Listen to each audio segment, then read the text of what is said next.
ఈనాటి సభా కార్యక్రమాన్ని ఏర్పడినటువంటి మన అశోక్ జిమ్ మేనేజర్ అయినటువంటి అశోక్ గారికి, అదేవిధంగా ఇక్కడ విచ్చేసినటువంటి నా యొక్క తోటి వ్యాయామకారులకు నమస్కారాలండి. మనం ఈరోజు మార్నింగ్ నాకు అశోక్ ఫోన్ చేసి, సార్ ఇవాళ అల్లూరు సీతారామరాజు గారు జయంతి సార్ అన్నాడు. అంటే మనం చిన్నప్పుడు చదువుకునే రోజుల్లో అల్లూరు సీతారామరాజు గారి గురించి, గొప్పతనాన్ని గురించి, వారి యొక్క క్రమశిక్షణ, ధైర్య సాహసాల గురించి చదువుకుంటాం. కానీ మరి అటువంటి వీరుల యొక్క జన్మదినం మరొకసారి మనం గుర్తు చేసుకోవడం వల్ల మనలో ఉన్నటువంటి ఆ ఉత్తేజాన్ని మరొకసారి నింపుకోవడానికి అవకాశం దొరుకుతుంది. అంటే ప్రతి సంవత్సరం మనం వారి యొక్క జయంతి వారి మహానీయులను తలుచుకోవడం వల్ల వారు దేశభక్తి, వారి యొక్క త్యాగం అనేది మనకి బోధపడుతుంది. మనం ఎప్పుడో చిన్నప్పుడు చదువుకున్నాం, ఇప్పుడు అన్నీ కూడా గుర్తు చేస్తే కానీ గుర్తు రావట్లా. అంటే ఇప్పుడు వస్తున్నటువంటి యువతకి మరొకసారిగా వాటిని రికలెక్ట్ చేయడం కోసం, మరలా గుర్తు చేయడం కోసం, అవును మన భారతదేశం 200 సంవత్సరాలు బ్రిటిష్ వారి యొక్క హస్తగతాల కింద నలిగిపోయింది. దాన్ని సాధించడం కోసం ఎంతోమంది మహానుభావులు ఎంతోమంది కృషి చేశారు.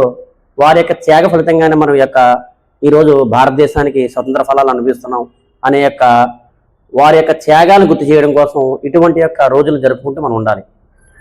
అశోక్ ఇటువంటి కార్యక్రమాలే కాదు, అతను ఒక స్వచ్ఛంద కార్యక్రమం ద్వారా బ్లడ్ డొనేటింగ్ చేయడము, అదేవిధంగా క్రీడాకారులు, కొంతమంది క్రీడాకారులు ఆర్థికంగా స్తోమత లేని వాళ్ళకి ఉచితంగా శారీరక వ్యాయామం నేర్పడము, వారు ఏమన్నా కోచింగ్కి వెళ్తానంటే కనుక పోలీస్ ట్రైనింగ్ కానీ అదర్ డిపార్ట్మెంట్స్కి వెళ్తున్నప్పుడు వాళ్ళకి శారీరకమైనటువంటి ఫిట్నెస్ కల్పించే విధంగా అశోక్ ఎప్పుడు కూడా నిస్వార్థంగా తన వంతు పూర్తి చేస్తూ ఉంటాడు.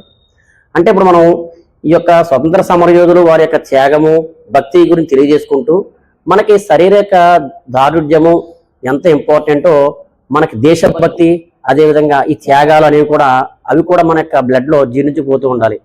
అటువంటి వ్యక్తుల్లో మన అశోక్ను కూడా చెప్పుకోవచ్చు. ఎందుకంటే నేను ఇతన్ని అశోక్ ఇప్పుడే కాదు, గత 10 years అబ్జర్వ్ చేస్తున్నాను. ఎప్పుడు ఏ కార్యక్రమం ఉన్నా సరే నేనున్నానంటూ వెళ్ళడం, అదేవిధంగా ఎవరన్నా తన దగ్గర జిమ్ చేస్తున్న వ్యక్తులు బయట జిమ్ పెట్టారనుకో, అదేంటి నా దగ్గర చేసి మరి బయట జిమ్ పెడుతున్నారు అనే స్వార్థం ఉండదు. నిస్వార్థంగా మళ్ళీ వాళ్ళకి కోచింగ్ ఇస్తూ ఇలా చేయాలి, ఇలా చేయించాలని చెప్తూ నిస్వార్థంగా ఉంటూ వారి యొక్క అభివృద్ధి కూడా కోరుకుంటున్నటువంటి ఒక నిస్వార్థమైన వ్యక్తి మన అశోక్.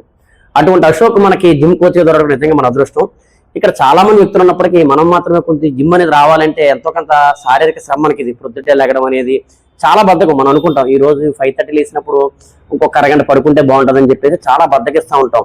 మన యొక్క శరీరం మనల్ని యాక్టివ్ చేయదు, కానీ మనసుకి చెప్పుకోవాలి మనం, అరే లేదు మనం ఖచ్చితంగా లెగాలి, ఖచ్చితంగా ఆ పని మనం సాధించాలని చెప్పేసి మనం స్ట్రాంగ్గా రిమైండ్ చేసుకున్నామంటే ఖచ్చితంగా ఆ పని సాధించగలం. ఇప్పుడు యువతకి నేను ఇచ్చే సందేశం ఏంటంటే, మనకు ఇప్పుడు ఉన్నటువంటి ఈ సోషల్ మీడియా కానీ, సెల్ ఫోన్ వల్ల కానీ, లేదా అదర్ డ్రగ్స్ వల్ల కానీ చాలా యువత చెడుదారిని పడుతున్నారు.